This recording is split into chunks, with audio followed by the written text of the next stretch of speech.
হাম একটা হচ্ছে সংক্রামক রোগ। সো সংক্রমণ যাতে আমরা প্রিভেন্ট করতে পারি সেই ব্যবস্থা নিতে হবে। প্রাথমিক চিকিৎসা যেটা পরিবার দিতে পারে, সেই ক্ষেত্রে কি কি ধরনের উদ্যোগ নেওয়া যেতে পারে? অবশ্যই চিকিৎসকের পরামর্শ নিতে হবে। আপনার কি মনে হয় কোথায় এনার্জি বা মানে অ্যাটেনশন রয়েছে? Lack of attention in the vaccination program as well as inadequate vaccine supply, you know that. দর্শক, আশা করছি ভালো আছেন। আমরা এই মুহূর্তে এমন একটা সময় আছি যে সময় খবরের কাগজ খুললেই প্রতিনিয়ত শিশুদের মৃত্যুর খবর পাচ্ছি। এটি পৃথিবীর অন্যতম দুঃখজনক ঘটনা। শিশুর মৃত্যুকে পৃথিবীর যে কোনো ভূখণ্ডে, যে কোনো ইভেন্টে সবচেয়ে বেদনাবিধুর ঘটনা হিসেবে আখ্যা দেওয়া হয়। ঠিক সে সময়ে এখন আমরাও রয়েছি। একের পর এক শিশু মরছে হামে, এবং এই যে আজকের এই পরিস্থিতি, এটি কেন সৃষ্টি হলো, কিভাবে সৃষ্টি হলো, সাময়িকভাবে এর থেকে উত্তরণের কি উপায় আছে আমাদের হাতে, সেসব জানাতে, সেসব নিয়ে আলোচনা করতে আমাদের সঙ্গে আজ যুক্ত হয়েছেন একজন চিকিৎসক। তিনি ডক্টর ঈশা। আমরা যাব তার কাছে। কেমন আছেন আপনি? ভালো আছি, কেমন আছেন আপনি? আমি ভালো আছি, পাশাপাশি একটু বেদনা ভারাক্রান্ত আছি। আসলে এই যে শিশুদের মৃত্যুর খবর পাচ্ছি একের পর এক, এই সিচুয়েশনে দাঁড়িয়ে আসলে প্রথমে আমি যেটা আপনার কাছে জানতে চাইবো, শিশুর অভিভাবকদের জন্য আপনার তরফ থেকে কি অ্যাডভাইস থাকবে আপাতত, সাময়িকভাবে বা প্রাথমিকভাবে তার শিশুকে হাম থেকে বাঁচানোর জন্য? আপনার প্রশ্নটা খুবই মূল্যবান। এই সময় আমাদের আসলে সবাইকে সতর্ক থাকা উচিত, বিশেষ করে বাবা মাদের সবচেয়ে বেশি সচেতনতা অবলম্বন করা উচিত। যেহেতু বর্তমানে হামের প্রাদুর্ভাব অনেক বেশি বেড়েছে এবং এখন পর্যন্ত 400-র মতো শিশু মারা গিয়েছে। সো এই অবস্থায় আমরা যেটা পদক্ষেপ নিতে পারি, হামে যাতে আক্রান্ত না হয় সেই ব্যবস্থা নিতে হবে। হাম একটা হচ্ছে সংক্রামক রোগ। সো সংক্রমণ যাতে আমরা প্রিভেন্ট করতে পারি সেই ব্যবস্থা নিতে হবে।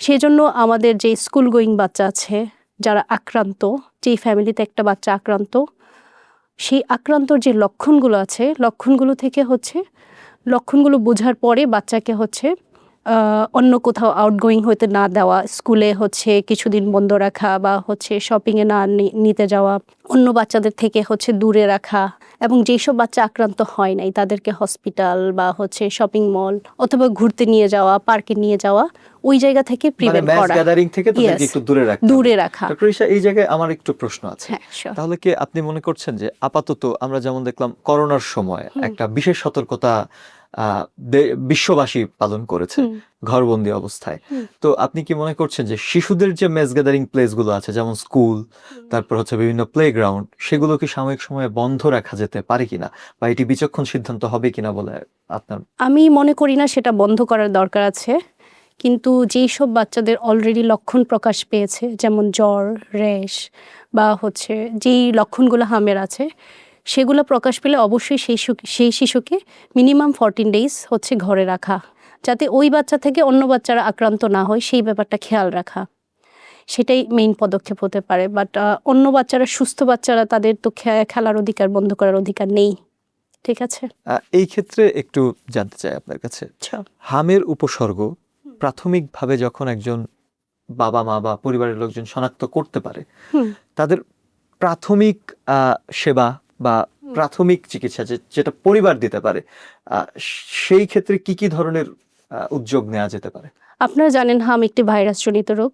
সো এটার স্পেসিফিক কোনো চিকিৎসা নেই অ্যাকচুয়ালি, এটা উপসর্গভিত্তিক চিকিৎসা দেওয়া হয় মেইনলি। তো আমাদের ফার্স্টে জানতে হবে হামের উপসর্গগুলো কি।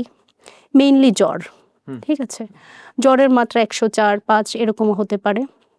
জ্বরের পর র্যাশ থাকতে পারে, ঠিক আছে, কাশি, রানি নোজ, চোখ লাল হয়ে যাওয়া, শরীর ম্যাজম্যাজ করা, ডায়রিয়া।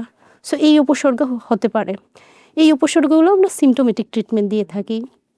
যেমন জ্বরের জন্য শরীর মুছে দেওয়া, প্যারাসিটামল দেওয়া সাপোজিটরি অথবা সিরাপ ফর্মে অ্যাকর্ডিং টু বয়স, ওজন অনুসারে বাচ্চার, ঠিক আছে।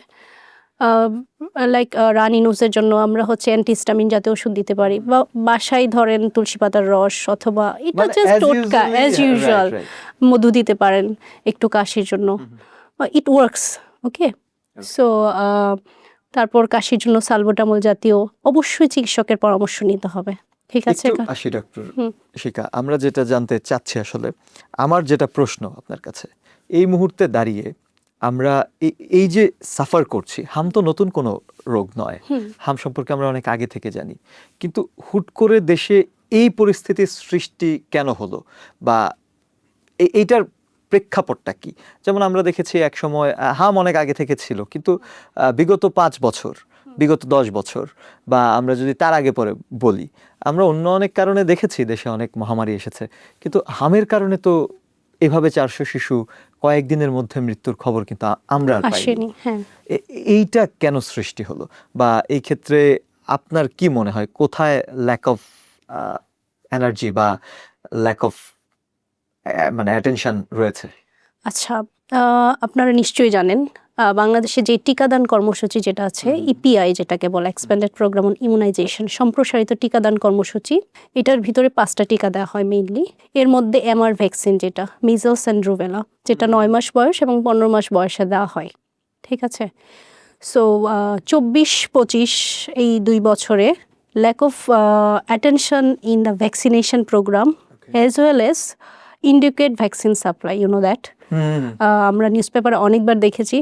সো একটা সার্টিন অ্যামাউন্ট অফ চিলড্রেন কিন্তু ভ্যাকসিনেশনের পুরোপুরি আওতায় পড়েনি। সো এই যে মানে অ্যামাউন্টটা, বা আমরা তো জানি এটা হচ্ছে এক্সপ্যান্ডেড প্রোগ্রাম অন ইমিউনাইজেশন, এবং হচ্ছে নির্দিষ্ট পরিমাণ বেবিদের এই ভ্যাকসিনটা পাওয়ার কথা, যেটা হচ্ছে এই হাম রোগটাকে প্রিভেন্ট করে। সো যারা পায়নি তারা তো already not immunized. So anyone can infection can happen in anyone. So এই ইনফেকশনটাই হচ্ছে যে যারা আক্রান্ত হয়েছে এবং যারা ভ্যাকসিন পায়নি তাদের ক্ষেত্রে এই জিনিসটা হচ্ছে আরও বেশি প্রকোপ ধারণ করেছে। সেজন্যই এইটার প্রাদুর্ভাব সাডেন বেড়ে গিয়েছে। মানে আমরা যদি এক্ষেত্রে এখানে একটু আসি, যে রাজনৈতিক বিবর্তনের একটা প্রভাব আসলে স্বাস্থ্য খাতে পড়েছে এবং শিশুরা কি এটার সাফারার। এই ক্ষেত্রে এখন আমরা এই যে সিচুয়েশনটা ওভারকাম করার কথা ভাবছি, বা যেটা করতেই হবে, সেক্ষেত্রে এখন আপনার স্বাস্থ্য খাতে আপনার যে অবজারভেশন, সেক্ষেত্রে আপনার দ্রুত কি কি পরিবর্তন আনা প্রয়োজন বলে আপনি মনে করছেন for safe children lifes? So already government কিন্তু অনেকগুলো পদক্ষেপ নিয়েছে, আপনারা জানেন, যেটা হচ্ছে অলরেডি আমাদের 5 এপ্রিল থেকে হচ্ছে প্রোগ্রাম শুরু হয়েছে, ইমার্জেন্সি এমআর ভ্যাকসিন ক্যাম্পেইন, এবং সেই আওতায় 6 মাস বয়স থেকে 5 বছরের কম বয়সী শিশুদেরকে ভ্যাকসিনের আওতায় আনা হয়েছে, ফার্স্ট ডোজ দেওয়া হয়েছে, এবং ডিফারেন্ট অলরেডি ক্যাম্পেইন এবং সারা বাংলাদেশ জুড়ে বিভিন্ন জায়গায় এই প্রোগ্রাম শুরু হয়েছে। I hope it's a good initiative, এবং এইটার মাধ্যমে অনেকটা প্রাদুর্ভাব কমিয়ে আনা যাবে। এবং আমাদের যে ইপিআই শিডিউল, পর্যাপ্ত পরিমাণ ভ্যাকসিন সাপ্লাই এবং সেটার নজরদারি, এবং ভ্যাকসিনের যে কোল্ড চেইন মেনটেন করা, যেটাকে আমরা বলি হচ্ছে ধরেন ভ্যাকসিন যে সংরক্ষণ সরবরাহ, ওইটা মেনটেন করা, সেই দিকে নজর দিতে হবে, এবং এটা কন্টিনিউয়াস যাতে হচ্ছে মনিটরিংয়ে থাকে, তাহলে আমার মনে হয় ভবিষ্যতে আর এইরকম প্রাদুর্ভাব হবে না ইনশাল্লাহ। তবে এইখানে কিন্তু একটা গুরুত্বপূর্ণ ব্যাপার আছে, আপনি যেটা বললেন যে ভ্যাকসিনেশন, এখন বাচ্চাদেরকে তো শুধু হামের ভ্যাকসিনেশন না, 1 বছরে বেশ বেশ কিছু ভ্যাকসিনেশনের আওতায় তাদেরকে আনা হয়। এখন আমরা যদি বলি যে lack of attention for health sector, সেটা যদি থেকে থাকে, তাহলে অন্যান্য ভ্যাকসিনেও বাচ্চাদের অবশ্যই গ্যাপ আছে। অবশ্যই। তো হামের পরবর্তী সময়ে আমরা আবার অন্য কোনো রোগ বা অন্য কোনো ভাইরাস জনিত কারণে বাচ্চাদেরকে আবার আক্রান্ত হতে দেখবো কিনা, বা বড়দেরকেও হতে পারে সেটা, যে সেক্ষেত্রে বড় এবং বাচ্চাদের হামের পরবর্তী সময় আবার নতুন কোনো রিস্ক রয়েছে কিনা। আচ্ছা, বাচ্চাদের আমি অলরেডি মেনশন করেছি ইপিআই শিডিউল, যেটা এক্সপ্যান্ডেড প্রোগ্রাম অন ইমিউনাইজেশন, সম্প্রসারিত টিকাদান কর্মসূচি। এখানে অনেকগুলা ডিজিজের এগেনস্টে হচ্ছে ভ্যাকসিন দেওয়া হয়। ওইটা মেনটেন যদি করা হয় ঠিক মতো এবং মনিটরিং করা হয়, তাহলে অনেকগুলো সংক্রামক রোগ থেকে বাচ্চারা হচ্ছে বেঁচে যাবে, এবং এই বাচ্চারাই কিন্তু আমাদের আগামীর ফিউচার, আগামীর ইয়াংস্টার। সো ওদের সংক্রমণ ক্ষমতা যদি ইমিউনিটি যখন বেশি থাকবে, রোগ প্রতিরোধ ক্ষমতা বেশি থাকবে, তারা কিন্তু ওইভাবে আক্রান্ত হবে না, বা ফার্দার যে অন্য সংক্রামক ব্যাধিগুলো থেকে ওরা হচ্ছে বেঁচে থাকবে। আমরা একটা সুস্থ সবল সুন্দর একটা ইয়াং জেনারেশন পাবো। আই হোপ এই দিকে নজর দেওয়া উচিত। আর আপনি যেটা বলতে চেয়েছেন বৃদ্ধদের ক্ষেত্রে, নট অনলি বৃদ্ধ, কারণ আপনি নজর তো দেবেন, আমি যেটা জানতে চাচ্ছি আসলে যে সিরিজের কথা আপনি বললেন যে ভ্যাকসিনেশনের একটা সিরিজ বেশ কিছু রোগের একসাথে দেওয়া হয়। এখন সেখানে হামেরটা তো বাদ পড়লো, ইতিমধ্যে আমরা দেখলাম সেটা আমরা সাফার করছি। এখন সেখানে অন্যান্য যে উপসর্গ রয়েছে বা অন্যান্য যে রোগগুলোর ভ্যাকসিনেশন বাদ আছে সেগুলোও তো আবার মানে অ্যাটাক করতে পারে। আমরা তো আবারও এই ইপিআই শিডিউলের মধ্যে অনেকগুলো ভ্যাকসিনেশন, অনেকগুলো ডিজিজ একসাথে হচ্ছে ভ্যাকসিন প্রোগ্রামের আওতায় আনা হয় ফার্স্ট মান্থ থেকে একদম 2 ইয়ার্স পর্যন্ত। সো এখানে অনেকগুলো হচ্ছে ইনফেকশাস ডিজিজ কভার আপ হয়ে যায়। সো তাহলে অনেকগুলো ডিজিজের কিন্তু ডিজিজকে রিস্ক আমরা এখনো হচ্ছে আছে আমার মনে হয়। হ্যাঁ, যদি ভ্যাকসিনেশন প্রোগ্রামটা হচ্ছে প্রপারলি মেইনটেইন করা হয় ইপিআই শিডিউল যেটা, তাহলে আমরা অনেকগুলো রোগ থেকে বেঁচে থাকতে পারি, এরকম প্রাদুর্ভাব ঠেকাতে পারি। এই মুহূর্তে হসপিটালাইজড যে শিশুরা রয়েছে এবং যারা ইতিমধ্যে তাদের সন্তানদেরকে হারিয়েছেন, সবকিছু মিলিয়ে পরিস্থিতি আসলে কোন দিকে যাচ্ছে? এবং একজন চিকিৎসক হিসেবে আপনি নিজেও এখানে একটা বড় ভূমিকা রাখছেন, কাজ করছেন, সেক্ষেত্রে আপনার কি মনে হয় ঠিক যে শিশুগুলো এখনো ভর্তি আছে, রেকর্ড সংখ্যক শিশুকে তো আমরা হারিয়েছি, যারা এখনো আক্রান্ত আছেন তাদের মধ্যে কত শতাংশকে আবার ঘরে ফেরাতে পারবেন এবং কত শতাংশকে নিয়ে আপনারাও হতাশ? আমরা একটু জানতে চাই সেই ব্যাপারে। আসলে ভাইরাসজনিত রোগ মেইনলি উপসর্গ ভিত্তিক আমরা চিকিৎসা করে থাকি, কিন্তু এখানেও বিপজ্জনক কিছু লক্ষণ রয়েছে। আমরা কিন্তু প্যারেন্টসদের বলে থাকি যে বাসায় হোম ট্রিটমেন্ট নেওয়ার জন্য মেইনলি। কিছু লক্ষণ আছে বিপজ্জনক লক্ষণ, যেমন নিউমোনিয়া হওয়া, মস্তিষ্কের প্রদাহ, যেটাকে আমরা এনকেফালাইটিস বলি। তখন বাচ্চারা চিনতে পারে না, অজ্ঞান হয়ে যায়, অনেক বেশি ডায়রিয়া হওয়া, আনকন্ট্রোলড। দেন এই লক্ষণগুলো যখন প্রকাশ পাবে তখন অবশ্যই বাচ্চাকে হসপিটালাইজড করতে হবে। এবং এই লক্ষণগুলোর মধ্যে দেখা যায় 1 থেকে 3% শিশু প্রতি 1000 জনের পুরোপুরি চিকিৎসা দেওয়ার পরও মারা যাচ্ছে। 3% শিশু? 1 থেকে 3 জন প্রতি 1000 জনে। আচ্ছা, ওকে। সো এবং যাদের নিউমোনিয়া বা হচ্ছে ব্রেইনের প্রদাহ, মস্তিষ্কের প্রদাহ, এই এবং এদের ক্ষেত্রে খুবই জটিল আকার ধারণ করে এবং এদের ক্ষেত্রে আমরা শঙ্কায় থাকি যে খারাপ কিছু হয়ে গেল কিনা, এবং পর্যাপ্ত চিকিৎসা নেওয়ার পরে তখন হচ্ছে সুস্থ হয়ে কিছু সংখ্যক বাসায় যায়। অ্যাজ এ ডক্টর হিসেবে আপনি এই যে গ্রাউন্ডটা যে দেখছেন, এখন কত সংখ্যক শিশু এই অবস্থায় আছে? এবং আমরা যদি বলি যেমন 400 শিশুকে আমরা ইতিমধ্যে হারিয়েছি, 400-রও বেশি। এখন অ্যাজ এ ডক্টর হিসেবে আপনার কাছে থাকা যে তথ্য আছে সেখান থেকে জানতে চাই যে আমরা আরও কেমন শিশু, মানে কেমন সংখ্যক, সেই ভারটা আসলে কত বড় হতে যাচ্ছে আমাদের জন্য, আমরা কেমন সংখ্যক শিশুকে হারাতে পারি, মানে এই আশঙ্কা, কত শতাংশ শিশুকে আমরা হারাতে পারি বলে আশঙ্কা করছেন একজন চিকিৎসক হিসেবে? খুবই দুঃখ ভারাক্রান্ত মন নিয়ে বলতে হচ্ছে, আমরা যে অলরেডি 400 জন শিশুকে হারিয়েছি, যেটা দেখা যাচ্ছে যে অনেক বেশি বিপজ্জনক লক্ষণগুলো যখন প্রকাশ পাচ্ছে তখন বাচ্চার অবস্থাটা ক্রিটিক্যাল হয়ে যাচ্ছে। তখন আমাদের উপসর্গভিত্তিক চিকিৎসার পাশাপাশি অন্যান্য চিকিৎসা অ্যান্টিবায়োটিক্সও শুরু করা লাগতেছে। এবং সেই অবস্থায় বাচ্চাদের আমরা আশাবাদী মেজরিটি সুস্থ হয়ে বাসায় যাচ্ছে। আর যাদের স্থায়ী ব্রেইনের প্রবলেম হচ্ছে বা প্রদাহ হচ্ছে এবং ক্রিটিক্যাল নিউমোনিয়া হচ্ছে, ওইসব বাচ্চাদের ক্ষেত্রে টিকানো একটু মুশকিল হয়ে যাচ্ছে।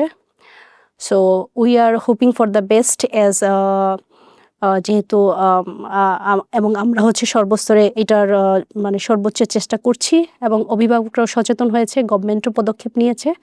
সো আই হোপ আমাদের ভালো কিছুই হবে ইনশাল্লাহ।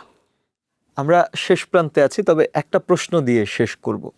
আমরা এই যে দেখছি এখন অনেক শিশু আসলে রিকভার করছে, কিন্তু এই যে সিচুয়েশন আপনি যেটা বলছিলেন কিছুক্ষণ আগে, তাদের কিছু ভ্যাকসিনেশনে গ্যাপ পড়েছে, কিন্তু যেটা 24-25 বছরে চিকিৎসা বর্ষ যদি আমরা চিন্তা করি, এই গ্যাপটা আমরা পেয়েছি। এটা কি তারা অদূর ভবিষ্যতে সাফার করবে কিনা এবং অদূর ভবিষ্যতে তারা আসলে কোন ধরনের সমস্যায় পড়তে পারে প্রাপ্তবয়স্ক হওয়ার পর, সেটি একটি বড় প্রশ্ন। যাদের অলরেডি হার্ম হয়েছে তাদের ক্ষেত্রে বলা হয়ে থাকে যে সুস্থ হওয়ার পরেও, তো আমি সংক্ষেপে যদি বলি স্থায়ী ব্রেইনের ক্ষতি, ঠিক আছে, এটা হতে পারে, এটা ফিউ পার্সেন্টেজ, বাট যার হয় তার জন্য 100%। সো এটা একটা সমস্যা। আদারওয়াইজ আই থিঙ্ক আমাদের ভবিষ্যৎ আসলে এই প্রভাব এই থেকে যাবে, কিছুটা থেকে গেল, সেই লিটল বিট স্কার থেকে যাচ্ছে, আমাদের সেটা আসলে থাকবে। আপনাকে অনেক ধন্যবাদ। এরকম একটা সময়েও খুব ব্যস্ততায় আছেন, আপনারাও সময় দিয়েছেন। আমরা আশা করছি আমাদের যারা দর্শক আছেন, নাগরিক প্রতিদিন যারা দেখছেন, তারাও বেশ কিছু অ্যাডভাইস আপনার থেকে পেয়েছে। আমরা যে সমস্ত শিশুরা চলে গেছে তাদের আত্মার শান্তি কামনা করছি এবং বাকিরাও সুস্থ হয়ে ফিরে আসুক ঘরে, এমন কামনার মধ্য দিয়েই শেষ করছি আজকে।